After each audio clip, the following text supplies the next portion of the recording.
আমরা সালাম দেই কিভাবে একজন বলেন তো শুনি, বলেন।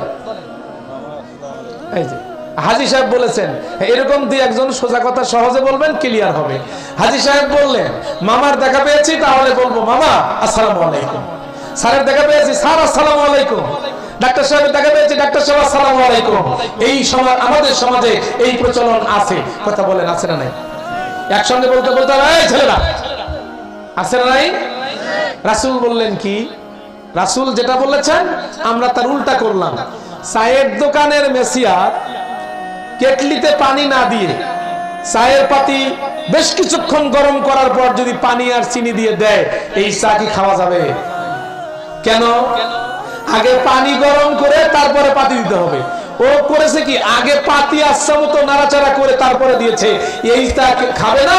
রাগী লোক হলে ওর টেবিলের উপরে, আরো বেশি রাগী লোক হলে ওর ক্যাশ বাক্সের উপরে ঢেলে দিয়ে চলে যাবে, তোর চা তুই খা। কথা বলেন ঠিক না? কেন? কেন নিয়মটা উল্টা হয়েছে, এটা হবে না। নিয়মের উল্টা হলে হবে না। আল্লাহ রাব্বুল আলামিনের হাবিব বলেন আসসালামু ক্বাবলাল কালাম, আগে সালাম পরে কালাম, আগে সালাম পরে মামা, আগে সালাম পরে স্যার, আগে সালাম পরে মেম্বার। আর আমরা আগে মেম্বার পরে সালাম, মানে চায়ের পাতি গরম করে তারপরে পানি তোর চা তুই খা। কথা বলেন ঠিক না? তাহলে আজকের থেকে সবাই সিদ্ধান্ত নিলাম, আগে সালাম পরে, একসঙ্গে আগে সালাম পরে পরে মামা। এবার ইমাম সাহেবকে দিয়ে শুরু করা যাক। আপনারা সবাই এখন সালামটা দিবেন ইমাম সাহেবকে। বলেন তো আসসালামু আলাইকুম হুজুর। হুজুর বলা জরুরি নয়, কিন্তু যদি বলতেই চান তাহলে বলতে হবে আসসালামু আলাইকুম হুজুর, এ কথা বলতে হবে। এটা হলো মুসলমান মুসলমানের সঙ্গে সালাম বিনিময় করবেন, সালাম দেবেন। আগে সালাম পরে কালাম, আসসালামু আলাইকুম।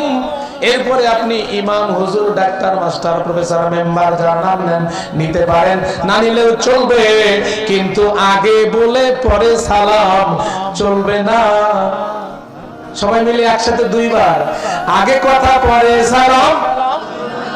এই ছেলেরা বাবা একটু জোরে, আগে সালাম, আগে কথা পরে সালাম। এরা ড্যাম হয়ে গেছে রে। এখানে কিন্তু ক্যান্ডিডেট আছে, ক্যান্ডিডেট। স্লোগান যদি ভালো দিতে পারো ডেকে নিয়ে চাও খাওয়াবে, পোস্টারও দিবে, টাকাও দিবে। আগে কথা পরে সালাম চলবে না, চলবে না, আসসালামু আলাইকুম বলতে হবে। আমার আজকে তাফসীর মাহফিলের একটা আমল যদি আপনারা নিয়ে যেতে পারেন, একটা সুন্নাত যদি ভালোবাসতে পারেন, আল্লাহর নবী বলেছেন, আল্লাহর নবী বলেছেন সুন্নতের ব্যাপারে, মান তামাসসাকা বিসুন্নতি ইনদা ফাসাদে উম্মতি ফালাহু আজরুন মিআত শাহীদ। আমার একটা সুন্নাত উম্মতের পদস্খলনের যুগে, বিভ্রান্তির যুগে আমার একটা সুন্নাত যদি কেউ আঁকড়ে ধরতে পারে, আল্লাহর নবী বলেন তার আমলনামায় 100 শহীদের সওয়াব হবে। আমরা ফজিলতের বয়ান দেই, দাড়ি কেন রাখেন না? দাড়ি রাখেন, রাসূলের সুন্নাত। দাড়ি রাখেন, রাসূলের সুন্নাত, বয়ান দেই। কিন্তু কেউ কেউ দাড়ি রাখে এই দাড়ি দিয়ে কামাই করে খাওয়ার জন্য। কথা বলেন ঠিক কিনা? দাড়ি, টুপি, পাগড়ি, জুব্বা লাগায় কামাই করে খাওয়ার জন্য। মানুষ যাতে বোঝে যে এই লোকটা সলিড লোক, এই কারণে দাড়ি লাগিয়েছে, আল্লাহর রাসূলের সন্তুষ্টির জন্য দাড়ি লাগায় নাই। কথা বলেন ঠিক কিনা?